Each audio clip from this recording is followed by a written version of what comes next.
ప్రకాశం జిల్లా గిద్దలూరు ఆర్టీసీ డిపోలో స్వర్ణాంధ్ర స్వచ్ఛాంధ్ర కార్యక్రమం నిర్వహించారు. డిపోలో చెత్తను వేయడానికి అవసరమైన చెత్త డబ్బాలు కార్మికులకు పంపిణీ చేశారు.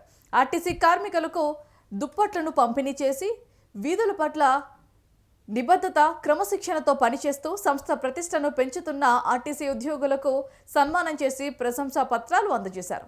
గిద్దలూరుకు విచ్చేసిన జోనల్ చైర్మన్ సురేష్ రెడ్డిని పట్టణ బీజేపీ అధ్యక్షులు ఉదయ్ శంకర్ ఆధ్వర్యంలో నాయకులు మర్యాదపూర్వకంగా కలిసి ఘనంగా సన్మానించారు. ప్రయాణికుల అవసరాలకు అనుగుణంగా అదనపు బస్సులు నడపాలని వారు కోరారు.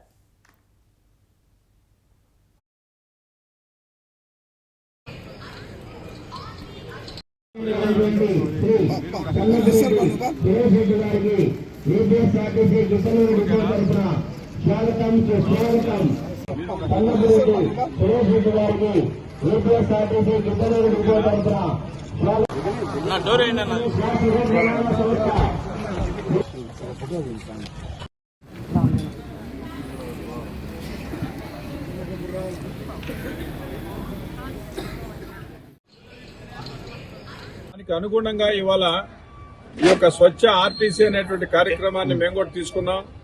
మన ప్రియతమ ప్రధానమంత్రి నరేంద్ర మోడీ, మన ముఖ్యమంత్రి చంద్రబాబు నాయుడు గారు, ఉప ముఖ్యమంత్రి పవన్ కళ్యాణ్ గారు కూడా స్వచ్ఛాంధ్ర స్వర్ణాంధ్ర పేరుతో వాళ్ళు కూడా మనకి విజ్ఞప్తి చేస్తూ ఉన్నారు. పరిసరాలు పరిశుభ్రంగా ఉంచాలా, పరిసరాలు పరిశుభ్రంగానే ఉంటేనంటే అందరి ఆరోగ్యాలు బాగుంటాయనే ఉద్దేశంతో వాళ్ళు మన స్వచ్ఛాంధ్ర కార్యక్రమాలు కూడా ప్రతి నెలకొకసారి కూడా చేయమని చెప్తూ ఉన్నారు.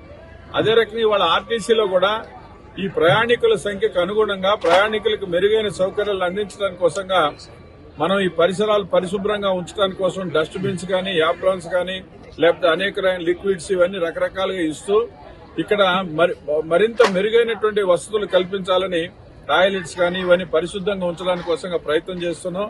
అందులో భాగంగానే దాతల ద్వారా పెద్ద ఎత్తున దానికి కావాల్సినటువంటి స్వచ్ఛ ఆర్టీసీ పరికరాలు కూడా ఇవాళ వితరణ చేయడం జరిగింది. మా ఆర్టీసీలో ఉన్నటువంటి అవుట్ సోర్సింగ్ వర్కర్స్ ఎవరైతే ఉన్నారో వాళ్ళందరి యొక్క యోగక్షేమాలు కూడా మేము పట్టించుకునేటువంటి దానికోసంగా వాళ్ళని కూడా ఈ యొక్క యజ్ఞంలో భాగస్వాములు చేస్తూ వాళ్ళకు కూడా చిరు సత్కారాలు, వాళ్ళకు కూడా గౌరవం ఇచ్చి ఉడతా భక్తిగా వాళ్ళని కూడా కలపడం జరిగింది. ఎందుకంటే మా కార్గో గానీ, మా ఆర్టీసీ స్వీపర్స్ గానీ, డ్రైవర్స్ వీళ్ళందరూ కలిస్తేనే ఆర్టీసీ సంస్థ శ్రేయస్సు బాగుంటుంది. అందుకని మా మొత్తం అందరం కూడా ఆర్టీసీ సభ్యులు అందరం కూడా కలిసి ఒక సంకల్పం తీసుకుని ప్రయాణికులకు మెరుగైన సౌకర్యాలు అందించడంలో మా వంతు పాత్రను పోషిస్తామనే ఉద్దేశంతో ఇవన్నీ చేయడం జరిగింది.